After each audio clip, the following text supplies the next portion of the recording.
Assalamualaikum warahmatullahi wabarakatuh. Salam sejahtera bagi kita semua.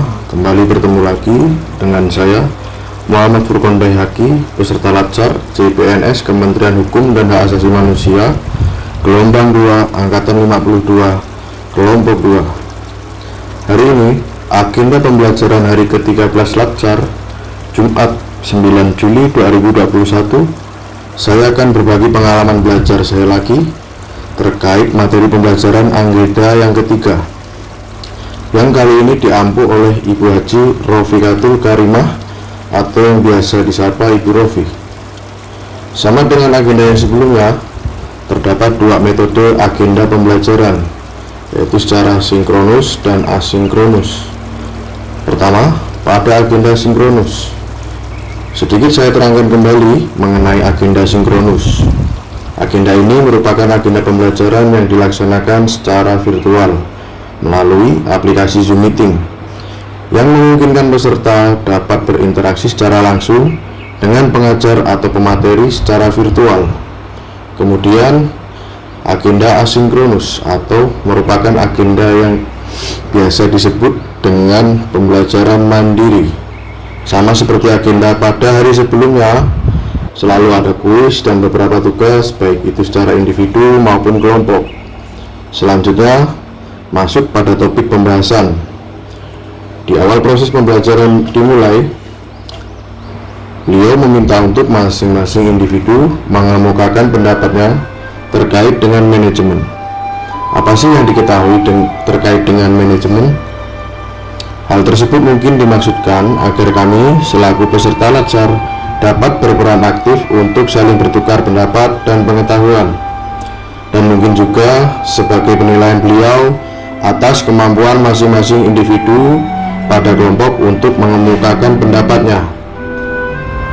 Berikutnya, dalam proses pembelajaran yang berlangsung, beliau memberikan penjelasan terkait substansi materi yang ada pada manajemen ASN itu sendiri, yaitu pertama, mengenai kedudukan, peran, hak dan kewajiban serta kode etik ASN. Kedua, mengenai sistem merit dalam manajemen ASN yang mencakup prinsip sistem merit dan pelaksanaan sistem merit dalam beberapa komponen pengelolaan ASN. Dan yang ketiga, mengenai mekanisme pengelolaan ASN yang di dalamnya mencakup manajemen PNS atau pegawai negeri sipil, manajemen P3K atau pegawai pemerintah dengan perjanjian kerja, kemudian pengelolaan JPT atau jabatan pimpinan tinggi, serta organisasi dan sistem informasi. Kemudian setelah pemaparan dan penjelasan dari beliau tersebut, beliau juga memberikan pertanyaan kembali terkait dengan sistem seleksi CPNS saat ini. Mengapa sistem seleksi tersebut dilaksanakan secara terbuka atau transparan? Lalu kemudian selang beberapa waktu setelah saya beserta dan rekan memberikan pendapat, beliau menuturkan bahwa hal tersebut dilaksanakan mengacu pada pembukaan Undang-Undang Dasar 1945 alinea keempat yang merupakan tujuan nasional Indonesia. Nah, demikian cerita saya pada saat proses pembelajaran berlangsung.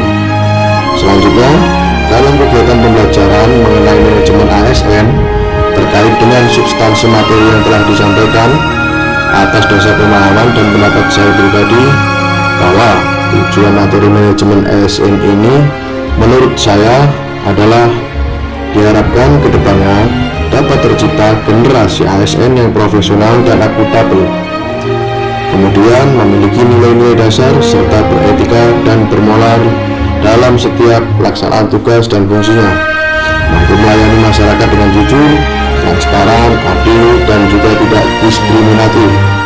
Selanjutnya, setiap ASN diharapkan juga harus bebas dari intervensi politik, bebas dari politik korupsi, lalu kolusi, dan nepotisme. Dengan begitu, diharapkan agar selalu tersedia sumber daya aparatur sipil negara yang unggul selaras dengan perkembangan zaman. Oke, demikian pengalaman pembelajaran saya hari ini. Mohon maaf apabila ada kurang dan salahnya. Sekian dan terima kasih. Wassalamualaikum warahmatullahi wabarakatuh. Semangat Indonesia!